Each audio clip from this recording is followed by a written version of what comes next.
после професорката Силјановска да говорите.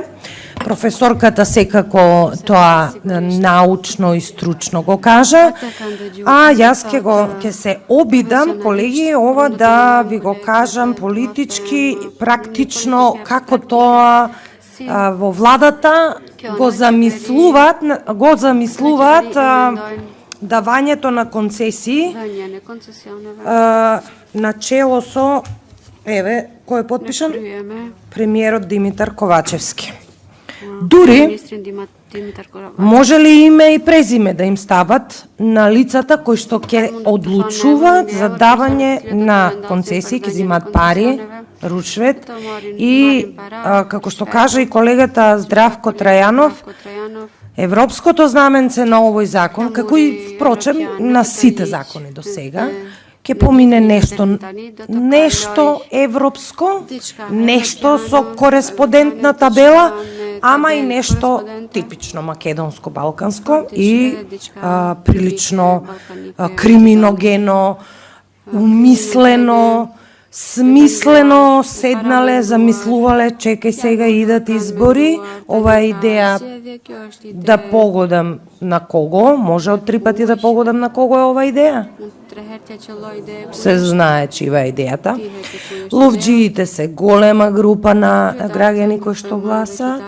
Ајде сега вака да направиме, да ги уцениме,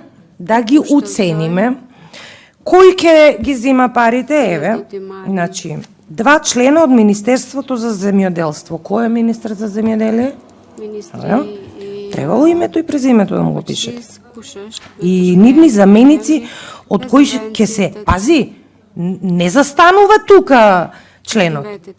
Не, туку продолжува од кој ќе се избере председател на комисијата, дури и на тие кои што ќе се соберат 5 мина, нели, оваа демократска, транспарентна влада на една 5 члена комисија не им дозволува да си избере председател. Не, он им кажува председател ќе биде еден од тие, еден член од кабинет на заменик на председател на влада задолжен за економски прашања, што ќе рече еден вработен од кај Фатмир Битичи. Така? Он е вице-премиер за економски прашања? Да. Добро. Еден, значи, читај тука, Љупчо Николовски, Фатмир Битичи, инвестиции и негов заменик, еден член од Министерство за економија, читај Крешник Бектеши, и негов заменик и еден член од Министерство за животна средина, ајде тука ова можам да го разберам, Министерство за животна средина треба и мора да има стручни луѓе за ловство и за ова. И се пазете, предлага колегата Здравко Трајанов, кој што е професор на земјоделски факултет, шумарски, и не го ставаме со им, не се секире, тебе ќе те ставиме. Тебе, може ли тебе да те ставиме? Па не, дојави ми се на реплика, ќе дискутираме. Колешки, продолжете со... Јави ми се на реплика, ќе дискутираме, вака, не ми упаѓај узбор. Гледај таму мечки бе кај вас да ги средите. Гледаш што ви направија? Видеш владата што ви направи сега? Ве заштити, не ве заштити. Не, таа влада ти што ја поддржуваш, не ве заштити. Не ве заштити. Да се концентрираме на амандманот што го разгледуваме. Значи вака. За да се фокусираме. Не сме. Вака сега. Се предлага да има стручен член во 5 члена комисија. Ја на вистина сакам да го слушнам мислењето на Министерството за земјоделие, на представникот, зошто го одбиваат овој амандман. Која е причината да се одбива ваков амандман со најдобра намера предложен амандман, за да човек од фелата, човек кој што ги разбира работите, прави минимум, како да кажам, една минимум контрола, стручна, експертска, на овие кои што, еве, решиле да ги стават дури и во закон.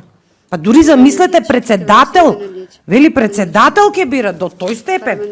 Имате закони каде што оставате правни празнини, па јавноста си ги толкува вака и онака, а тука све сте смислиле. И председател кој да биде. И имате колку луѓе?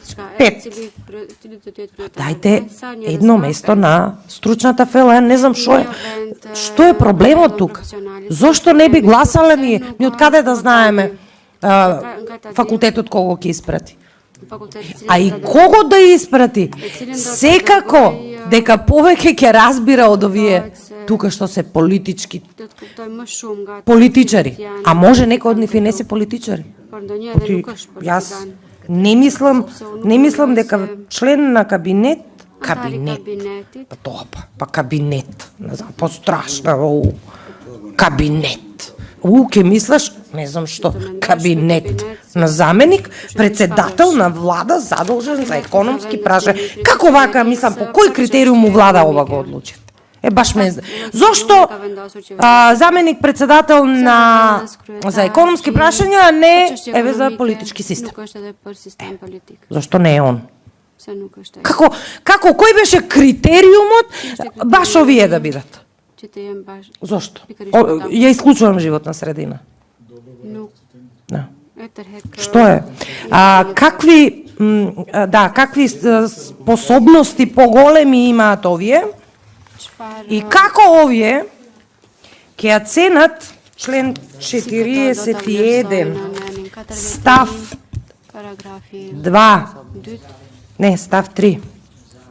Во постапката за доделување на дивечот во ловиштата на користење, комисијата, ова, 5 члената, од кабинетите, значи од кабинетите, он седи у кабинет цел ден, и после ќе врши евалуација на способноста, внимавајте, на способноста на понудувачите.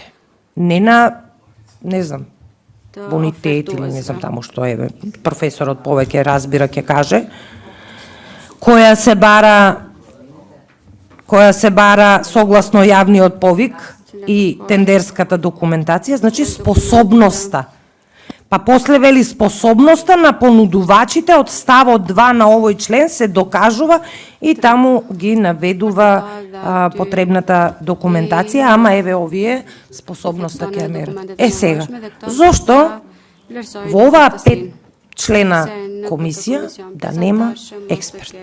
Еве баш би сакала да одговори на ова, може би сме грешка, ние не сме стручни, професорот Трајанов кажа, и зошто ова и по која, и уште едно прашање имам до владата, уште председател ако може, уште едно прашање имам до владата, врз основа на кој ЕУ стандард и врз основа на која ЕУ регулатива и легислатива се напишани кабинетиве на владава како мериторно тело да одлучува за една ваква работа. Може ли да ми ја цитирате легислативата, ЕУ регулативата, врз основа на која вие носите вакво решение, па ние да го гласаме?